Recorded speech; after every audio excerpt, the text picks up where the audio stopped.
on behalf of Father Paul Mann, our pastor here at St. Philip's, as well as everybody on the staff in the parish here at St. Philip's and also at St. Paul's in Kupke.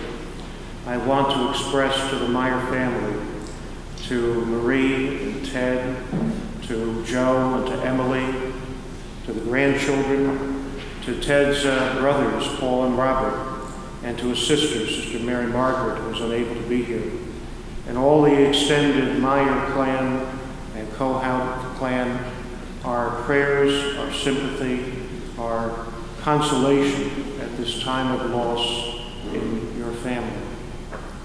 Sometimes when we come together, as we do this afternoon for a funeral, we think that death is what brings us together. But our Catholic faith tells us exactly the opposite. It tells us that we come together this afternoon not because of death, but because of life. Because once, a long time ago, God shared the gift of life with Ted. And because today, that gift is not ended or taken away or destroyed, but rather is made perfect and brought to fulfillment and completed in the gift of endless life. So our coming together this afternoon gives us the opportunity to do a couple of things.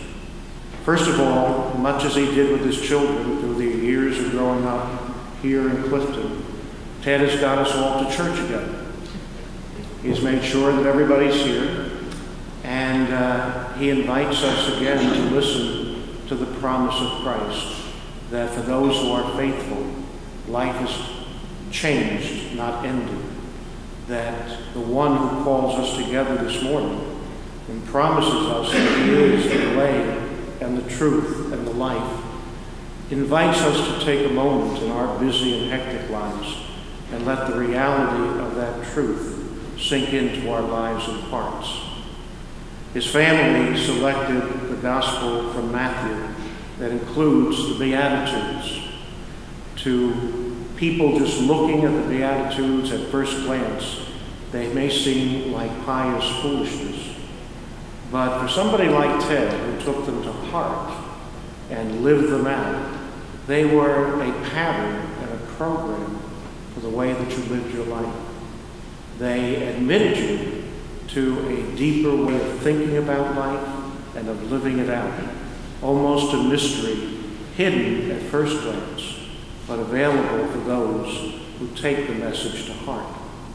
Today, much as he passed the faith along to his family in his lifetime, today, once again, he gathers us here and invites us to drink in deeply the promise of Christ. Secondly, our liturgy today invites us to look back with gratitude to God for the life of a brother who touched our lives in many ways. A man who took the gift of life that God gave him and did not hoard it to himself, but rather lived it in service to all of us. The ways in which we came to know of faith, hope, and love, of family and friendship and honor, because we saw those things lived out in his life day by day. I was looking at some of the pictures down at the funeral home, particularly the pictures of his trip to Italy.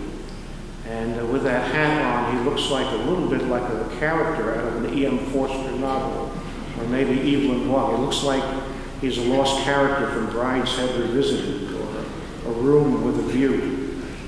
But he lived his life in this world, not in some novel or some long ago place. And we're reminded, too, by the other pictures, that he was very much a member of that greatest generation that fought in World War II and that created the world in which we live today. The freedoms that we enjoy, the prosperity that we enjoy, all of that is part of the world that he helped to build and fashion.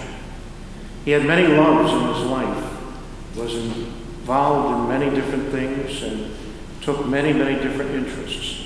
I can only imagine today that there is some empty seat being filled in the heavenly choir as Marie and Brother Godfrey welcomed Ted up into the choir of heaven. The music that he loved all his life, the ways in which he shared that, both at St. Paul's and here at St. Philip's.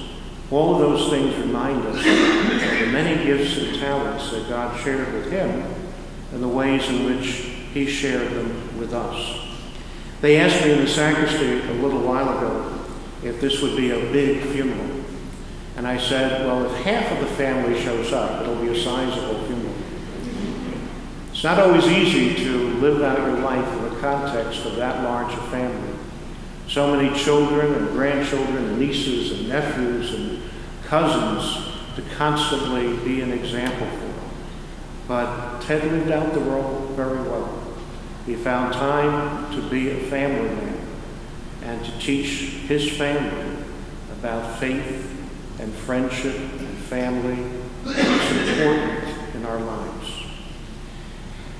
He was also a man of tremendous patience, and we saw that mostly in the long ways in which he dealt with Huntington's disease and the long ways in which patiently he dealt with all of the effects and still never lost his ability to be part of family.